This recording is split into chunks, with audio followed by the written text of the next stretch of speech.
It's Tuesday, and we're in Simpsonville at Ravines, and had doctor's appointment this morning, get a clean bill of health, which is always a good thing to have. Thankful for that. Did you notice that so many people go to extremes, to the left or to the right? And I had a pastor one time that said it's like going down a road and having a ditch on both sides. Now, for those of you that live in Florida, you know that that's common in Florida. There's some place that has to take care of the water, so there is usually a drainage ditch on both sides of the road. Well, he said that the Christian life is a little like that. The center of the road is where we ought to be as Christians, and the left and to the right are either legalism or liberalism, and we got to be careful to stay out of the ditches. Recently, a good friend didn't like one of the posts that I made on my website because I was criticizing another Christian because they don't preach the whole Word of God. They don't preach the wrath of God as well as the love of God. And, you know, in a lot of ways he was right, in a lot of ways he was wrong. We need to preach the whole Word of God, and yes, we shouldn't attack each other, and I didn't really feel like I was attacking him per se. But anyway, we got to stay out of the ditches of legalism and liberalism, and that's exactly what Luke chapter 13 has to say, beginning at verse 10. As he was traveling, he went into one of the synagogues, and there was a woman that had been sick for 18 years, and she couldn't even straighten her body up. The Lord reached over and healed her, and then he began to receive a lot of criticism because the healing was done on the Sabbath. And we know that the Ten Commandments includes keeping the Sabbath holy.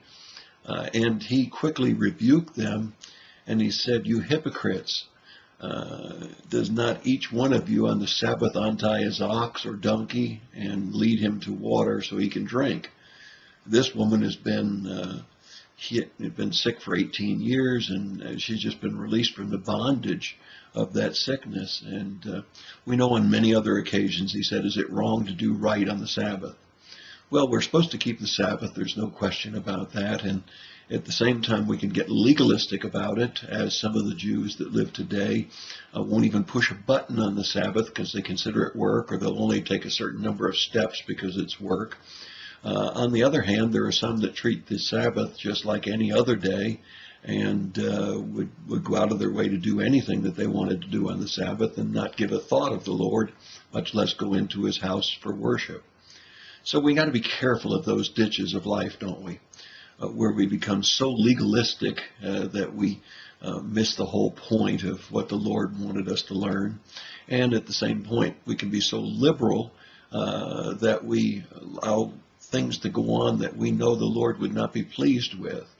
And so I would just challenge you, if they're not for us, then they're against us. But if they're for us, if they're trying to accomplish the same thing we are, then they're not against us. At the same time, I don't think we want to approve of a half-gospel message. That is just the love of God and prosperity and no sickness, when in fact we know that those things exist even for Christians. And we need to be careful that we don't preach just a popular gospel. So let's try not to fall in either ditch. Let's try not to be so legalistic that unless somebody dots their I's and crosses their T's just like we do, that we don't think that they're of any value. And at the same time, let's not get so liberal that we think that a prosperity gospel is the right kind of gospel for our world today. It needs to be tempered with the fact that the Lord wants obedience, and he wants us to understand that we will go through trials and tests, and that these are things that come by life, but that he'll be with us through those trials. It's a difficult balance sometimes, isn't it? So let's just try to be in the middle of the road. Let's try not to be liberal.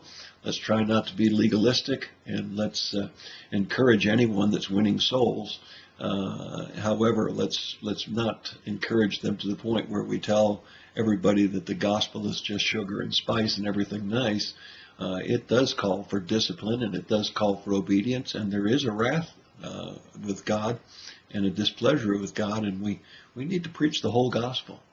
I hope that you'll think about that today, being in the middle of the road and not being legalistic or liberal. And I hope that you'll think about that today as your thought for the day. God bless you and have a great day.